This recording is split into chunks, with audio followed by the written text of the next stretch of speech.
자, 다음 기업 소개해 드립니다. 그린 뉴딜 사업의 핵심 아이템 중 하나가 ESS, 에너지 저장 장치인데요. 이 대부분의 ESS가 리튬 이온 전지 배터리로 사용이 되고 있습니다. 편리하지만 아무래도 폭발의 위험성도 있고 또 사용 기간에 따라서 효율이 떨어진다는 단점이 있는데요. 지금 소개해 드릴 이 회사는 이런 리튬 이온 전지의 단점을 극복하는 바나듐 레독스 흐름 전지를 개발해 주목을 받고 있습니다. H2 한신 대표님을 소개해 드립니다.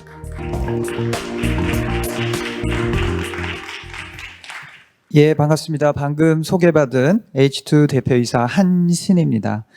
예, 오늘 제가 발표를 드릴 때는 이 세 가지 정도의 키워드를 여러분들 머릿속에 두고서 들으면 좋지 않을까 생각을 합니다. 첫 번째는 요즘에 굉장히 많이 관심들을 갖고 있는 기후변화, 그리고 두 번째는 에너지, 그리고 마지막 세 번째는 그 전기 에너지를 만드는 발전. 이 세 가지가 저희가 지금 염두에 두고 있는 저희 비즈니스의 어떤 핵심적인 부분이라고 할 수 있기 때문에 그 세 가지를 염두에 두면서 제 내용을 드리면 훨씬 좀 이해가 쉽지 않을까 생각을 합니다. 예, 바로 그 지난주에 그 미국의 바이든 대통령이 이런 얘기를 했습니다. 온 세계와 또 미국 자체가 굉장히 아주 중대한 위기에 처해 있고 이것은 바로 이제 사실이다. 이 부분은 뭐 요즘에는 너무나 많이 얘기를 하고 있는 그 기후 변화에 대한 심각성을 바로 지난주에도 미국의 대통령이 이렇게 강조한 케이스라고 얘기를 할 수가 있겠는데요.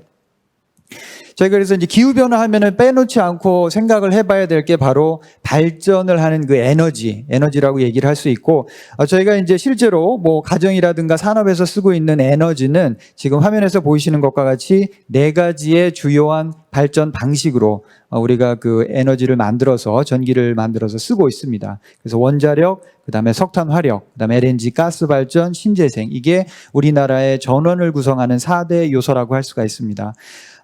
앞에서 그 미국의 대통령이 강조를 했고, 또 아시는 바와 같이 전 세계의 대부분의 선진국, 그리고 우리나라도 2050년까지 탄소 중립을 하겠다라고 선언을 해서 다행스럽게 그 세계의 많은 나라들이 그 신재생 에너지를 확대 보급하는 거를 매우 공격적으로 진행을 하고 있고요. 뭐 우리나라도 마찬가지라고 할 수가 있습니다. 그래서 우리나라뿐만이 아니라 전 세계적으로 원자력 좀 이렇게 줄여가는 추세가 있고요. 석탄 화력은 뭐 말할 것도 없이 뭐 감소를 시키고 있습니다. 그리고 이제 세 번째 LNG 가스 발전. 요거 같은 경우에는 조금 트리키한 포인트가 있다고 할 수도 있는데, 한시적으로 신재생 에너지 보급 확산을 위해서는 이 석탄 화력 발전, 화석 연료임에도 불구하고 약간 좀 증가하는 추세에 있지만 역시 감소할 수밖에 없는 그런 추세로 가고 있고요. 그래서 마지막으로 이제 신재생 에너지가 굉장히 많이 보급 확대가 되고 있는 추세입니다. 그렇다면 과연 우리가 이제 신재생 에너지만을 가지고서 그거를 굉장히 공격적으로 썼을 때 우리가 안정적인 전기 에너지를 공급받을 수 있느냐, 그 부분에 대한 의구심을 가질 수밖에 없는데, 실제로 신재생 에너지를 너무 많이 썼을 때는 저희가 좀 많은 좀 심각한 문제가 있을 수 있다라고 하는 거를 미국의 최근의 어떤 사태를 통해서 저희가 알아볼 수가 있습니다. 먼저 지난 최근에 이제 겨울에 그 텍사스에 갑자기 한파가 몰아닥치면서 무려 450만 명의 집과 또 비즈니스들이 정전 사태가 일어나는 그러한 초유의 사태가 있었습니다. 우리나라의 뭐 굴지의 대기업도 그쪽에 반도체 공장이 있었는데 반도체 공장이 셧다운이 되는 이러한 중대한 문제가 있어서 우리나라에서도 크게 보도가 된 사례가 있었고요. 그 다음에 이제 작년 여름 8월 달에 미국의 그 실리콘밸리가 있는 그 샌프란시스코 베이에어리어 지역에서도 19년 만에 순환정전 사태가 발생하는 그러한 상황이 발생했었습니다. 그래서 이렇게 미국에서도 뭐 가장 대표적인 두 개의 주라고 있는 텍사스와 캘리포니아에서 정전의 사태가 발생했었는데, 여기에 대한 원인을 사람들이 생각해 봤을 때 지금 보시는 것처럼 여기 지금 보이고 있는 10개의 주가 미국에서 그 신재생 에너지가 가장 많이 보급되어 있는 그 주를 나타내고 있는데요. 보시는 것처럼 맨 위쪽에 있는 게 바로 캘리포니아, 두 번째가 텍사스 주가 되겠습니다. 캘리포니아에는 엄청나게 많은 양의 태양광이 설치가 되어 있고요. 두 번째 텍사스에는 미국에 있는 상당히 많은 양의 풍력 발전기가 텍사스 지역에 집중적으로 설치가 되어 있습니다. 따라서 앞에서 저희가 그 미국에서 캘리포니아와 텍사스에 정전 사태가 발생했던 거를 바로 이렇게 캘리포니아와 텍사스에 신재생 에너지가 집중적으로 많이 설치되어 있다는 것을 통해서 그 원인을 저희가 좀 알아볼 수가 있고요. 이 부분에 대해서 많은 분들이 그래서 사실은 캘리포니아, 텍사스가 이미 이러한 정전 사태가 발생할 것이라는 것들을 상당히 많이 예고를 하고 있기도 했습니다. 그래서 이렇게 신재생 에너지가 많아졌을 때 참 아이러니한 거는 뭐냐면 바로 이 신재생 에너지의 변동성과 간헐성을 극복하기 위해서 화석연료인 LNG 가스발전소를 급격히 증가시킬 수밖에 없는 이러한 아이러니한 상황에 저희가 지금 처해 있다라고 말씀을 드릴 수가 있습니다. 그래서 우리나라도 마찬가지고 미국이라든가 많은 선진국에서 실제로 수년 전까지는 원자력이라든가 석탄 발전이 1위의 발전원이었던 거에 비해서 지금은 LNG 가스발전이 가장 많은 발전량을 지금 담당을 하고 있고요. 그래서 최근에도 LNG 가스의 전 세계적인 가격이 폭등하는 그런 사태까지 초래를 하고 있습니다. 따라서 이러한 좀 아이러니한 사태가 이루어지고 있는 상황에서 과연 그러면 지금 현재 시점에서 우리가 리뉴어블 에너지를 쓰는 것과 그 다음에 가스 발전이 어떤 식으로 발전 체계를 지탱하고 있는지를 한번 보면은 저희가 예전에는 뭐 전기가 밤에 남는다 이런 얘기들을 종종 많이 했는데 요즘에는 남는 전기가 밤에 남는 전기가 문제가 아니라 낮에 남는 전기가 훨씬 더 문제가 심각한 그런 사태가 있다라고 얘기를 할 수 있습니다. 이 그래프에서 보시는 것처럼 요즘에 태양광 발전이 너무나 많기 때문에 남는 전기는 바로 수요보다 신재생 에너지의 발전량이 많은 낮 시간대, 햇볕이 비춰주는 낮 시간대에 리뉴어블 에너지의 발전량이 너무나 많아서 그 에너지를 버릴 수밖에 없는 상황이 되고요. 반대로 오전과 오후의 피크 시간대에는 에너지가 부족해서 그 시간에는 LNG 가스 발전을 통해서 피크 타임 때의 디맨드를 커버를 해줘야 되는 그러한 아이러니한 상황이 발생하고 있습니다. 따라서 아주 비싼 태양광은 낮에 버리고 그 다음에 오전과 오후 시간대는 다시 또 비싼 LNG 가스 발전을 통해서 그 디맨드를 커버를 하고 있다는 것이죠.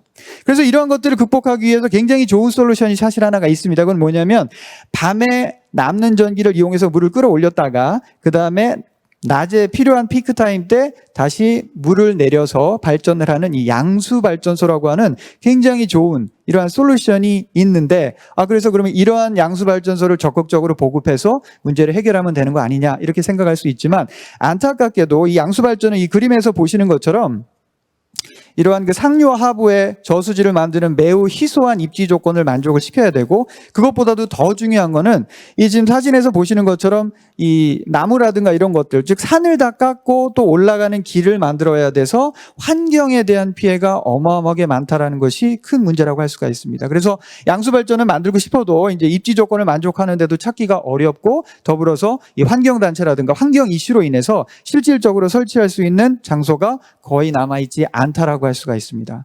따라서 이제 저희 회사는 바로 이 지금 화석 연료를 대체하는 것, 즉 LNG 가스 발전이 신재생 에너지의 변동성 극복을 위해서 LNG 가스 발전을 돌리는 거를 그 역할을 수행을 하면서 이 양수 발전과 같이 효율적으로 그 에너지를 남는 전기를 이용해서 커버를 하겠다라고 하는 것을 하기 위해서 바나듐 레독스 플로우 배터리 저희가 VRFB라고 부르고 있고 한국말로는 흐름 전지라고도 부르고 있습니다. 이 VRFB를 이용한 발전소로 그것을 구현하겠다는 것이 저희 회사가 진행하고 있는 것이라고 할 수 있습니다. 다행스럽게 저희들의 이런 혁신적인 도전에 이제 많은 국내 벤처 캐피탈 또 금융기관들이 호응을 해주셔서 현재까지 총 317억의 투자를 유치를 했고요. 올해 이루어진 시리즈 B 펀딩에서만 170억의 투자를 유치를 했습니다. 자, 그래서 이제 그렇게 저희가 바나듐 레독스 플로우 배터리를 통해서 기존의 양수 발전소의 방식으로 LNG 가스 발전소를 대체하는 거를 하게 되면은 보시는 것처럼 아까 가운데 수요보다도 많이 발전되는 이런 태양광에서 나온 남는 전기를 저장해서 오전과 오후 시간대에 피크 시간대에 그 LNG 가스 발전이 발전량을 충당했던 부분을 이 플로우 배터리에 저장돼 있던 에너지를 통해서 공급하는 것. 이게 이제 저희들이 궁극적으로 추구하고 있는 저희들의 새로운 전원 믹스 체계라고 말씀을 드릴 수가 있겠습니다. 자, 그래서 이제 실제로 그 바나듐 레독스 플로우 배터리가 어떻게 생겼는지를 보면요. 요 지금 사진에서 보여주고 있는 게, 전 세계에서 처음으로 이제 화력 발전소 내에 설치되어 있는 레독스 플로우 배터리 방식의 대용량 에너지 저장 장치라고 할 수가 있습니다. 우리나라에 약 한 1,500개 내외의 신재생 에너지와 연계한 에너지 저장 장치가 있는데 그중에 단 한 곳 리튬 배터리가 아닌 비리튬계 배터리로 이루어진 곳이 바로 여기 그 울산 화력발전소. 우리나라 그 발전 공기업 5군데 중에 하나인 그 동서발전이 소유하고 있는 울산 화력발전소에 설치된 그 시스템이라고 할 수 있습니다.